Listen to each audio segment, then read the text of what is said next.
तो hello everyone, देखो आज का हमारा जो टॉपिक है वो है फार्माकोकाइनेटिक एंड उसका पार्ट बी है। ठीक है, पहले ना हम जो हमने कल जो प्रीवियस क्लास में हमने देखा था वो हम पहले वन शॉट में उसको एक तरह से पढ़ लेते हैं। ठीक है ना, तो जैसे कि हमने फार्माकोकाइनेटिक देखा, उसकी डेफिनेशंस देखी थी। ठीक है, डेफिनेशंस में ये था कि जो जो बॉडी है वो ड्रग के साथ क्या वर्क कर रही है, जैसे कि मूवमेंट्स बोलें तो जैसे कि हम बोल सकते हैं कि एब्जॉर्प्शन हो गया, और जो जैसे कि मेटाबॉलिज्म हो गया है ना, वही सारी चीज़ डिस्ट्रीब्यूशन, एक्सक्रीशन है ना, कैसे करते हैं, तो वो सारी चीज़ें देखी थी। तो जैसे कि जो मैंने बताया डेफिनेशन, जैसे कि what the body does to the work, वो to the drugs means drug के साथ क्या क्या वर्क करेगी। ठीक है, एंड इसमें एक प्रोसेस था जिसकी एब्जॉर्प्शन हो गया है ना, तो जैसे कि तो हमारी ये प्रोसेस थी जैसे कि absorption, distribution, metabolism and excretion. ठीक है, तो क्या होता है कि जो एब्जॉर्प्शन था, एब्जॉर्प्शन हमने जो प्रीवियस क्लास थी उसमें हमने डिस्कस किया था। तो जो हमने कल जो प्रीवियस क्लास में डिस्कस किया था कि जो एब्जॉर्प्शन है, जो इसमें क्या होता है कि जो ड्रग है एडमिनिस्ट्रेशन से लेके जो ब्लड स्ट्रीम में एंटर हो रही है, उसका जो बीच का अंतराल है या फिर हम बोल सकते हैं वो जो टाइम है या जितना हो रहा है, ठीक है ना, उसी को हम बोलते हैं एब्जॉर्प्शन। ठीक है ना, तो जैसे कि मैं इसमें लिख सकता हूँ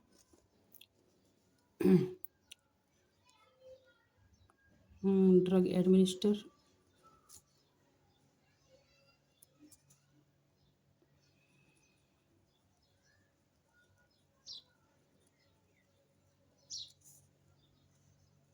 and entry into blood stream.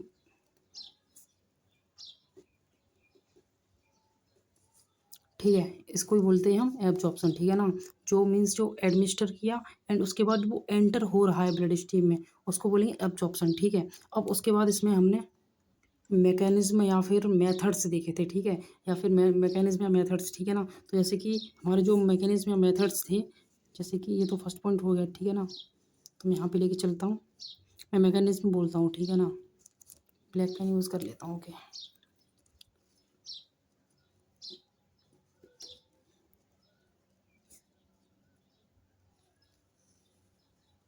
यहाँ पे जो मैकेनिज्म थे, ठीक है, एक तो फर्स्ट था पैसिव डिफ्यूजन,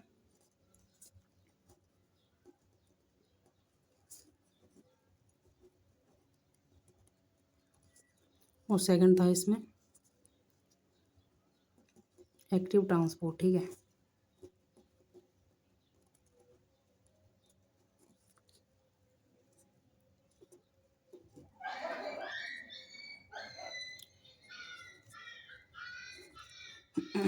तो वो इसमें ये हो रहा था कि जो पैसिव डिफ्यूजन था हाई कंसंट्रेशन से लोअर कंसंट्रेशन में जा रहा था, और जो एक्टिव जो ट्रांसपोर्टेशन था इसमें क्या हो रहा था कि जो एनर्जी लग रही थी इसमें, ठीक है ना, एनर्जी क्यों लग रही थी, क्योंकि ये लो से हाई में जा रहा था। ठीक है ना, इसलिए अब देखो जो इसमें कुछ जो फैक्टर भी थे, ठीक है ना, वो मैंने डिस्कस कर लिए थे। अब आज का जो हमारा टॉपिक है वो है अपना नेक्स्ट, जो है अपना डिस्ट्रीब्यूशन पे। ठीक है ना, तो आज हम बात करेंगे डिस्ट्रीब्यूशन के बारे में, जो डिस्ट्रीब्यूशन है। ठीक है ना, तो देखो जो आज का हमारा जो मतलब इसमें जो टॉपिक है वो है अपना डिस्ट्रीब्यूशन। किसका डिस्ट्रीब्यूशन? ड्रग्स का। तो इसमें है डिस्ट्रीब्यूशन ऑफ ड्रग, ड्रग का क्या डिस्ट्रीब्यूशन रहेगा। तो देखो जब एब्जॉर्प्शन हो जाता है उसके बाद जो ड्रग है वो क्या करेगी, वो है ना अपना जो ब्लड स्ट्रीम में जाएगी एंड उसके बाद सिस्टमिक सर्कुलेशन में जो जाती है, उसके बाद टारगेटेड ऑर्गन्स पे डिस्ट्रीब्यूट होती है वो ड्रग्स। ठीक है ना, तो यहाँ से क्या होगा, after absorption a drug move from the blood stream into the fluid and tissues in the body and a movement known as distribution। Means ये जो मूवमेंट है उसको हम डिस्ट्रीब्यूशन कह रहे हैं, और इसमें क्या है आफ्टर एब्जॉर्प्शन। ठीक है ना, एब्जॉर्प्शन होने के बाद कोई ड्रग्स है मूव हो रही है फ्रॉम ब्लड स्ट्रीम में और जैसे कि टिश्यूज में इन द बॉडी में। ठीक है ना, देखो बॉडी में जो हो रही है मूव, उसको ही हम कहते हैं डिस्ट्रीब्यूशन। मीन्स जो ड्रग्स है, जैसे कि अगर हम बात करें जैसे कि जो टारगेटेड ऑर्गन पे जाती है ना ड्रग्स, जैसे कि हार्ट, किडनीज है ना, इन सब पे जाएगी। जो मतलब मीन्स जो है कि अगर कोई ड्रग्स है जैसे कि एड्रेनलिन ड्रग्स है मीन्स फॉर एग्जांपल, तो है ना क्या होगा कि वो वहाँ वर्क करेगी जाके टारगेटेड ऑर्गन पे, है ना। मतलब जो ड्रग्स हैं अपने वर्क करेगी जहाँ जहाँ पे उसकी जो नीड थी उस जगह, है ना, रिक्वायरमेंट थी उस जगह जाके। ठीक है, उसको हम कहते हैं जो अपना जो टारगेटेड ऑर्गन्स है। ठीक है ना, अब देखो मैं इसकी बात करूँगा इसमें जो होते हैं फैक्टर अफेक्टिंग। ठीक है ना, मीन्स क्या फैक्टर हैं इसके जो अफेक्ट करते हैं डिस्ट्रीब्यूशन को। जो ड्रग का, ठीक है ना। तो देखो इसमें फर्स्ट है लिपिड सॉल्युबिलिटी, ठीक है ना। देखो लिपिड सॉल्युबिलिटी ये है, वो क्या है कि इसमें जो बोल रहा है, इसमें ना सीधा सीधा बोला है लिपिड सॉल्युबिलिटी। लिपिड सॉल्युबिलिटी बोल रहा है कि lipid solubility drug proportional higher concert high high distribution. Means ये है कि देखो जो लिपिड सॉल्युबल ड्रग्स रहेंगी उनका जो डिस्ट्रीब्यूशन रहेगा वो ज़्यादा होगा, हाई रहेगा। क्यों रहेगा? क्योंकि जो लिपिड सॉल्युबल हैं वो मतलब सेल से पार होके चली जाएंगे, है ना। जैसे कि हायर से लोअर में तुरंत मीन्स उसको पार कर जाएंगे, जो एक्रॉस कर जाएंगे, है ना। जो मेम्ब्रेन है सेल की, है ना, वो चीज़ दे रखी है इसमें। क्योंकि जो लिपिड सॉल्युबल की वो भी लिपिड की बनी होती है सेल्स, उसमें जो रहता है जो सेल मेम्ब्रेन है ना, तो वहाँ से क्रॉस कर जाएगा जो लिपिड सॉल्युबल है, जो ड्रग्स होती हैं। तो यहाँ पे जो डिस्ट्रीब्यूशन भी हाई रहेगा उसी से, ठीक है ना। तो जो फर्स्ट इसका पॉइंट दे रखा है lipid soluble drugs proportional high distribution, means जितनी ड्रग जो है जितनी ज़्यादा सॉल्युबल रहेगी उतनी ही ज़्यादा उसका हाई डिस्ट्रीब्यूशन रहेगा, ठीक है। फर्स्ट पॉइंट ये बोल रहा है। अब इसमें सेकंड पॉइंट कह रहा है कि वाट सॉल्युबल ड्रग जो सॉरी वाटर सॉल्युबल, ठीक है ना। मीन्स जो वाटर सॉल्युबल ड्रग्स है, ठीक है ना, जो वाटर सॉल्युबल ड्रग रहेगा वो जो लो डिस्ट्रीब्यूशन रहेगा, क्योंकि इसमें जो वाटर है इसमें, ठीक है ना, क्योंकि सॉल्युबल नहीं है, ठीक है। तो देखो इसमें जो वाटर है वो रहेगा लो डिस्ट्रीब्यूशन, क्योंकि जो लिपिड की जो लेयर है उसकी एक क्रॉस मेम्ब्रेन्स रहती है, तो उसको मतलब क्रॉस नहीं कर पाएगा जो उसकी मेम्ब्रेन रहेगी, ठीक है ना। जो लिपिड की रहती है तो वो तो कर जाएगा, लेकिन वाटर वहाँ पे लेस रहेगा, ठीक है ना। तो वो चीज़ दे रखी है यहाँ पे। तो वाटर सॉल्युबल ड्रग्स लीड करेगा लो लो डिस्ट्रीब्यूशंस, ठीक है ना। वहाँ पे डिस्ट्रीब्यूशन है लो रहेगा, ठीक है। अब देखो जो इसमें नेक्स्ट है कि extent of binding to plasma, means extent रहेगा binding to plasma and tissue proteins. देखो अपना मैं तुमको यहाँ पे एक एग्जांपल दे के बताता हूँ, ठीक है। जैसे कि मान लो, ठीक है ना, ये जो ब्लड स्ट्रीम है, ठीक है, इसमें एल्बुमिन ग्लोबुलिन्स है ना, सभी चीज़ें हैं, ठीक है ना। अब क्या है यहाँ पे एक ड्रग्स है, ठीक है, जैसे कि मैं बात करूँगा ड्रग्स, ठीक है ना, ये ड्रग है, ठीक है ना। स्पेलिंग थोड़ा देख के चलना, ठीक है ना, वो मत करना कि स्पेलिंग मिस्टेक है या वो होगा, ठीक है ना। और देखो ड्रग्स यहाँ पे आएगी और यहाँ पे बाइंड हो जाएगी, ठीक है ना, किसी भी एल्बुमिन से या फिर मतलब ग्लोबुलिन से, प्रोटीन्स वगैरह से बाइंड हो जाएगी ना, तो फिर क्या होगा कि वो डिस्ट्रीब्यूट नहीं हो पाएगी, क्योंकि वो बाइंड हो चुकी है ड्रग्स, ठीक है ना। बाइंड हो जाएगी तो डिस्ट्रीब्यूट नहीं हो पाएगी एंड और ये एक्शंस परफॉर्म नहीं कर पाएगा। तो ये क्या होगा, जो ड्रग्स है वो एक्शन परफॉर्म नहीं कर पाएगा, ठीक है ना, एक्शन परफॉर्म नहीं कर पाएगा, ठीक है ना। तो वही चीज़ दे रखी है यहाँ पे, जो इसका देखो ये है बाइंडिंग, बाइंडिंग दे रखा है एंड इसका जो एक मिनट रुकना, यहाँ पे जो दे रखा है बाइंडिंग, ठीक है ना। बाइंडिंग अगर जितना होगा उसका अपोजिट होगा, क्योंकि देखो डिस्ट्रीब्यूशन नहीं हो पाएगा, ठीक है ना। क्यों नहीं हो पाएगा? क्योंकि जो बाइंड जो हो रहा है वो डिस्ट्रीब्यूट नहीं हो पाएगा, क्योंकि वो जैसे कि मैंने यहाँ पे बताया, अगर ड्रग जो बाइंड होती है, क्योंकि अल्टीमेटली यहाँ पे जो क्या होता है एक्शन परफॉर्म नहीं कर पाएगा। तो यहाँ पे अगर जितना बाइंडिंग रहेगा वो उतना डिस्ट्रीब्यूशन नहीं हो पाएगा। अगर यहाँ पे क्या होता, अगर ये बाइंड नहीं होता तो डिस्ट्रीब्यूशन कर पाता, ठीक है ना। क्योंकि जो ड्रग्स है वो बाइंड नहीं होनी चाहिए, तभी वो परफॉर्म कर पाएगी, ठीक है। तो यहाँ पे ये इसका कहने का मतलब है। एंड इसका जो नेक्स्ट जो पॉइंट है acidic drugs easily bind to एल्बुमिन्स।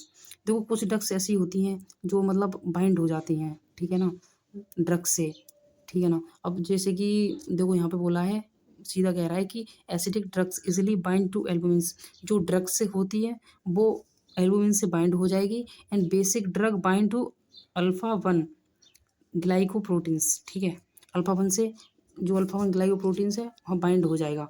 अब फॉर एग्जांपल इसमें जैसे कि हम बोल सकते हैं जैसे कि जो बेसिक होता है, ठीक है ना, बेसिक ड्रग में अगर मैं एग्जांपल की बात करूँगा, ठीक है, इसमें आता है बीटा ब्लॉकर्स अपने, जो बाइंड हो जाते हैं अल्फा वन ग्लाइकोप्रोटीन्स से, ठीक है ना। तो इसमें क्या होगा, बीटा ब्लॉकर्स जो ड्रग्स रहती हैं वो बाइंड हो जाती हैं, ठीक है ना। अगर मैं बात करूँगा एसिडिक ड्रग्स की, ठीक है, एसिडिक ड्रग्स में आती हैं जैसे कि अपनी बारबीटूरेट हो गई, है ना, बारबीटूरेट्स एंड एनसेड्स, ठीक है, और जैसे कि पेनिसिलिन, ठीक है ना। जब ये बाइंड हो जाएंगी तो जो ड्रग्स है वो एक्शन परफॉर्म नहीं कर पाएंगे, ठीक है। और देखो इसमें जो नेक्स्ट जो पॉइंट एक दे रखा है कि देखो नीचे देखना, ठीक है, differences in regional blood flow, और इसके प्रोपोर्शनल है जो डिस्ट्रीब्यूशन। मीन्स इसका ये है कि जो डिफरेंस होगा रीजनल ब्लड फ्लो में, मीन्स जैसे हमारी बॉडी में क्या है कि कहीं पे ब्लड फ्लो ज़्यादा है, कहीं पे ब्लड फ्लो कम है, ठीक है। जैसे कि अगर मैं एग्जांपल की बात करूँगा तो जैसे कि बोलूँ तो हार्ट हो गया, ठीक है ना, हार्ट कोमा किडनी, ठीक है, एग्जाम्पल, ठीक है। यहाँ पे जो है ब्लड फ्लो काफ़ी तेज़ रहता है, ठीक है ना, मीन्स हाई रहता है ना। तो क्या होगा कि इसका जो कहने का मतलब है differences in regional blood flow, means difference जगह पे रीजन पे जो है ब्लड फ्लो है वो चेंजेस हैं, ठीक है ना, मतलब डिफरेंस है वहाँ पे। तो क्या होगा, जितना ज़्यादा ब्लड फ्लो रहेगा उतना ही डिस्ट्रीब्यूशन अच्छा होगा, ठीक है, इसके कहने का ये मतलब है। अब देखो जो नेक्स्ट है अपना इसमें, वो है टिश्यू स्टोरेज। टिश्यू स्टोरेज में कहना मतलब है जो ड्रग्स में also accumulate in a specific organ by activate transport और गेट बाउंड। इसका जो कहने का मतलब वो ये है कि जो ड्रग है वो स्टोर हो जाती है टिश्यूज में, ठीक है ना, तो एक्यूमुलेट हो जाएगी इन स्पेसिफिक ऑर्गन्स पे, और बाई एक्टिवेट ट्रांसपोर्ट और बाई गेट बाउंड बाउंड हो जाएगी, ठीक है ना। अब इसमें ना कुछ एग्जांपल्स हैं, जैसे कि बोले तो स्केलेटल मसल्स और हार्ट। इस पे क्या होता है कि कुछ ड्रग्स होती हैं जो बाइंड हो जाती हैं वहाँ पे, जैसे कि डिजॉक्सिन है और इमेटिन है, ठीक है ना। अब देखो ये जो दो ड्रग्स हैं ये जो स्केलेटल मसल्स पे और हार्ट पे बाइंड हो जाएंगे, ठीक है ना। जब बाइंड हो जाएंगे तो एक्शंस परफॉर्म नहीं हो पाएगा, ठीक है ना, वो चीज़ मैंने पहले बताई थी अभी तुमको, ठीक है ना। अब मैं देखो इसमें और एग्जांपल लेके चलता हूँ, ठीक है। अब देखो जैसे कि लीवर है, ठीक है ना, लीवर, लीवर में क्या होगा, जैसे कि लीवर में कौन कौन सी जो ड्रग्स हैं वो बाइंड हो जाती हैं या फिर बोले तो स्टोर हो जाती है, ठीक है ना। तो वो जैसे कि क्लोरोक्वीन हो गई और टेट्रासाइक्लिन हो गई। अब किडनी में कौन सी होंगी, वो क्लोरोक्वीन हो गई, डिजॉक्सिन, एमेटिन्स होती हैं, ठीक है ना। और उसके बाद जो है ब्रेन में कौन सा होगा, जैसे कि प्रोमाजाइन हो गया, आइसोनियासिड हो गया, है ना। तो बहुत सी चीज़ें रहती हैं। अब जैसे कि हाँ बोले तो रेटिना, ठीक है ना, रेटिना में कौन सी होगी, क्लोरोक्वीन हो जाएगी, ठीक है ना। और उसके बाद bone and teeth, bone and teeth में टेट्रासाइक्लिन रहेगी, ठीक है। और एडिपोज टिश्यू में थियोपेंटोन रहेगा, ठीक है। अब देखो ये तो बात हो गई हमारी जो मतलब ड्रग्स थी जो स्टोर हो रही थी टिश्यूज में, एंड जो अदर अदर जो पार्ट में हो रही थी, ठीक है ना, रीजन में, ठीक है ना। तो ठीक है, अब देखो यहाँ तक समझ में आ गया होगा, ठीक है ना। अब हम बात करते हैं इसी में नेक्स्ट। अब देखो इसमें कुछ बैरियर्स आते हैं, बैरियर होते हैं, ठीक है, जो कि जैसे कि ड्रग है इफेक्ट करेगी सीएनएस पे, है ना, कैसे करेगी, तो उसमें एक होता है ब्लड ब्रेन बैरियर, ठीक है ना। जो ब्लड ब्रेन बैरियर होता है वो क्या करता है, अब देखो इसमें जो प्रोसेस रहती है, इसमें लिखा है after absorption entry into CNS. जो एब्जॉर्प्शन होने के बाद जो ड्रग्स है वो सीएनएस में एंट्री करेगा, ठीक है ना, रिस्ट्रिक्टेड बाय द बी, ठीक है ना। मीन्स ये है कि जो एब्जॉर्प्शन हो रहा है उसके बाद एंट्री हो रही है सीएनएस में ड्रग्स की, और रिस्ट्रिक्टेड कर देगा, मीन्स रोक देगा, ब्लड ब्रेन जो बैरियर है वो ड्रग को रोक देगा। और जो ब्लड ब्रेन बैरियर है वो एग्जिट करता है प्लाज्मा मेम्ब्रेन, जो प्लाज्मा एंड ब्रेन के बीच में, ठीक है ना। अब यहाँ पे क्या होता है कि जो ड्रग्स है, ठीक है ना, और ड्रग्स जैसे कि हमारे जो बोले सीएनएस में जाएगी तो वो क्या करेगा, जो जो ब्लड ब्रेन बैरियर है वो उसको रोक देगा, ड्रग्स को अंदर नहीं आने देगा। क्योंकि क्या है कि यहाँ पे है ना जो इसके पोर्स रहते हैं, जैसे कि अगर सब्सटेंस आता है इसके अंदर तो उसको है ना अंदर नहीं आने देता, जैसे कि एग्जांपल के द्वारा मैं बताता हूँ, ठीक है।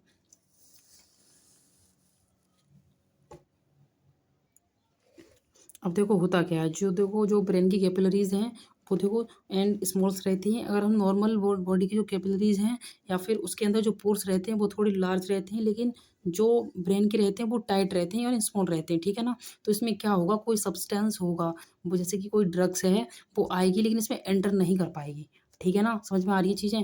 क्योंकि यहाँ पे जो क्या है ओनली, अब देखो यहाँ पे क्या चीज़ है, जैसे कि यहाँ पे जो है लिपिड सोल्यूबल या फिर नॉन आयोनाइज्ड ड्रग्स हैं, स्मॉल ड्रग्स हैं, वो ही क्रॉस कर पाएंगे इसको। जैसे कि मैंने ऊपर लिख रखा है लिपिड सोल्यूबल्स और non ionised drugs and small drugs can cross, है ना।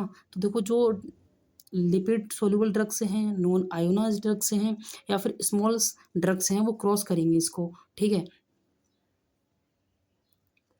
अब देखो जो इसमें नेक्स्ट पॉइंट लिखा है मैंने कि द बीबीबी, ठीक है ना, मीन्स ब्लड ब्रेन बैरियर, ठीक है ना, इज डेफिशिएंट एट द कि कीमोरिसेप्टर ट्रिगर जोन्स, ठीक है। देखो एक साइट होती है जो ब्लड ब्रेन है वहाँ पे एब्सेंट रहता है, तो वहाँ से क्या होता है कि जो ड्रग्स है एंटर कर जाएगी, तो उसकी वजह से क्या होता है कि पेशेंट को कभी कभी नोजिया वोमिटिंग्स आती है, ठीक है ना। जैसे कि आपने साइड इफेक्ट्स वगैरह वगैरह में पढ़ते हैं एडवर्स इफेक्ट में कि नोजिया वोमिटिंग वगैरह हो जाता है किसी पेशेंट को कोई ड्रग्स देने पर, ठीक है ना। मीन्स उससे पता नहीं पड़ता, बोले तो उसका संभावना कम रहती है। लेकिन जैसे कि जो जैसे कि जो यहाँ पे की जो रिसेप्टर हैं, जो अपने बोले तो CTZ, ठीक है ना शॉर्ट में, तो यहाँ से जब एंटर होगा ड्रग्स, ठीक है, तो उसकी वजह से पेशेंट के अंदर क्या होता है, नोजिया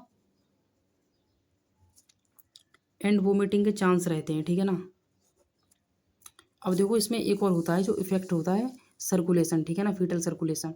तो इसमें भी एक होता है जो प्रोटेक्ट करता है कि जैसे कि ब्लड प्लेसेंटल बैरियर होता है इसमें, ठीक है ना, ये भी प्रोटेक्ट करता है प्लेसेंटा को, ठीक है ना। अब देखो इसमें होता क्या है कि जैसे कि अब ये एग्जिट कहाँ होगा ब्लड प्लेसेंटल बैरियर, तो कहाँ होगा, ये मैटरनल एंड फीटल सर्कुलेशन में होगा, ठीक है ना। इसमें भी क्या होगा कि जो लिपिड सोल्यूबल्स हैं और जो नॉन आयनल ड्रग्स हैं वो, और ये जो स्मॉल ड्रग्स हैं वो एक्रॉस करेंगी। तो इसको रोकने के लिए हम हमें ना जो ब्लड प्लेसेंटल बैरियर यूज़ करते हैं, मतलब मीन्स होता है इसमें, ठीक है ना। यूज़ तो नहीं बोलूँगा कि यहाँ पे मैं यहाँ पे सिर्फ ये बोलूँगा कि जो ब्लड प्लेसेंटल बैरियर है वो इसको प्रोटेक्ट करता है, ठीक है ना। अब देखो यहाँ पे क्या होता है कि जैसे कि प्रेग्नेंट वुमेन है तो वो लिमिटेड ड्रग्स उसको एडवाइस कर सकते हैं, ठीक है ना। क्योंकि वहाँ पे क्या होता है जो जो सॉल्युबिलिटी जो ड्रग्स है ना वहाँ पे वो तो काफ़ी वो जाके है ना क्रॉस चली जाती हैं, पेशेंट के अंदर चली जाएंगी, उसको प्रॉब्लम क्रिएट कर सकती हैं, ठीक है ना। कोई भी अब जैसे कि मोस्टली प्रेग्नेंट के लिए है ना, तो यहाँ पे जो दे रखा है ब्लड प्लेसेंटल बैरियर, यहाँ पे प्रोटेक्ट करेगा इस चीज़ को, ठीक है। तो जैसे कि और क्या होगा इसमें, इसमें टॉक्सिसिटी के चांसेस रहते हैं फीटल पे, ठीक है ना। तो यहाँ पे क्या होगा, रिस्क ऑफ टॉक्सिसिटी, ठीक है ना। यहाँ पे एक पॉइंट और लिख सकते हैं, रिस्क ऑफ टॉक्सिसिटी।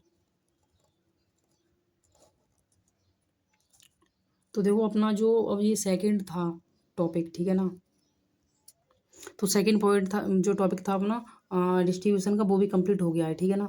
अब देखो नेक्स्ट क्लास में मैं जो है इसका आगे का वो कंटिन्यू करूँगा, ठीक है ना। और जैसे कि जो ये नोट्स हैं वो मैंने टेलीग्राम पर डाल रखे हैं, एंड जो आज का रह गया है वो भी डाल दूंगा, ठीक है ना। तो ठीक है, थैंक यू क्लास।